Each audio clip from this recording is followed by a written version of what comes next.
It's the movie that we've all been waiting for, the spin-off of Buzz Lightyear, the world's coolest superhero, is now the world's greatest toy. Calling Buzz Lightyear! Available now at all Al's Toy Barns. With that being said, let's go to infinity and beyond for this review of Lightyear.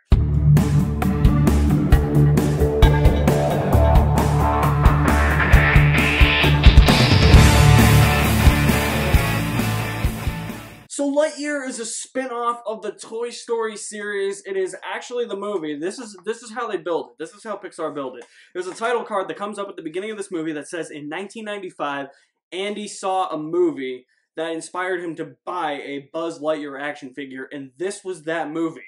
This is an origin story for Buzz Lightyear. In the world of Star Command, the Galactic Alliance, everything related to Buzz Lightyear, this is the origin story. Although it's weird, I always thought Buzz Lightyear of Star Command was that story, but it's not canon breaking here. And what I really, really loved about Lightyear, man, this felt so photorealistic. There were many instances where I just completely forgot that I was watching an animated movie, and I thought that I was watching actual human beings inhabit these environments, inhabit this planet, inhabit space itself, and space itself for an animated movie looked amazing. Pixar was the one that started all this animated stuff. They have come, and animation in general has come so far since 3D animation was introduced in 1995 with Toy Story. You know, I think that this is kind of a common criticism with this movie, is that it feels rooted in the past, but it has to. The title card literally says that this is a movie that Andy watched in 1995 that made him buy the Buzz Lightyear action figure, and I love that. I love that this movie was rooted in the past. I feel like it should be. If this felt like a sci-fi movie from 2022, I don't think I would have liked this movie as much as I did. This movie felt like a callback. It felt like a throwback to those 1990s action sci-fi thrillers and action sci-fi movies that we all loved. Like, there were instances where I felt like I was watching Starship Troopers, but then it even takes it back a bit further. There were instances where I felt like I was watching Alien or Predator. There's even a sequence where, just minor spoilers here, where Buzz Lightyear goes into hyperspace, and the visuals reminded me of something out of 2001: A Space Odyssey. I love how this movie was rooted in the past. It never felt like it was trying to one-up those movies, and it never felt like it was throwing the tones of those movies at your face. It feels like it's throwing something else at your face, and we'll get to that in my negatives. But for this movie, I feel like it had to go back to the past. We had to see what inspired this movie and why Andy loved this movie so much. And honestly, if I was in Andy's shoes and I was watching this as, how old's Andy in the first Toy Story? Like 8? And he's watching this movie?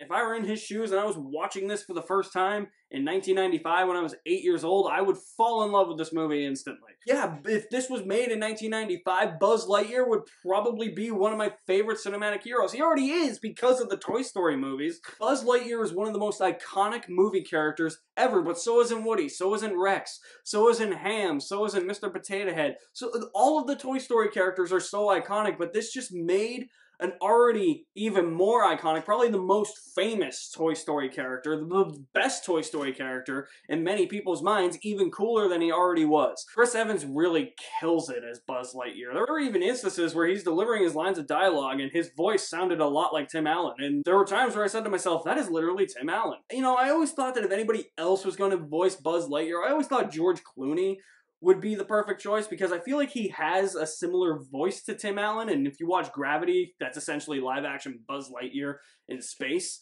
and George Clooney is in that movie. He sounds like Buzz Lightyear, but Chris Evans delivered the goods, and he made it his own thing. This is completely separate from Tim Allen's interpretation of Buzz Lightyear in Toy Story, and what I actually liked about the characterization of Buzz Lightyear in this movie is that he comes across the way that he did in Toy Story at first, where, I mean, obviously that Buzz Lightyear isn't aware that he's a toy in Toy Story, but he's so focused on the mission, he's determined, he's trying to block everything else out, and then it gets to a point where he realizes that he needs Woody's help, and it's similar in this movie, and I actually liked that it actually had that bridge to it, that felt like it was loosely connected. So in terms of my negatives for the movie, I felt some of the supporting cast didn't really stand out. I shouldn't say the supporting cast, the supporting characters, I guess. It wasn't anything that really made them all that memorable for me. Some of them had their quirks, but it was really, their character really relied on just that quirk sometimes they felt inconsequential. The one supporting character that I really loved and that I thought was awesome and has been getting praise for this movie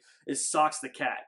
Every time he was on screen, he was hilarious. I never wanted to see a scene without Socks the Cat in the movie. Lightyear also falls into the trap of fan service, and I think in this movie it is slightly bad fan service. I'm not against fan service as long as it doesn't get in the way of telling the story that's at hand, or if it enhances the story. Here I just felt like it was nostalgia bait for nostalgia bait. Like, there's lines repeated from the original Toy Story. Like, there's an instance where Buzz is trying to contact Star Command, and he's like, Star Command, come in, do you read me? Why don't they answer? And then 5 minutes later, his ship gets blown up, and he says, my ship! There's many instances like that in this movie, and then there's things that Buzz Lightyear does where it's like, oh yeah, that's right, Buzz Lightyear can do that. I totally forgot about that.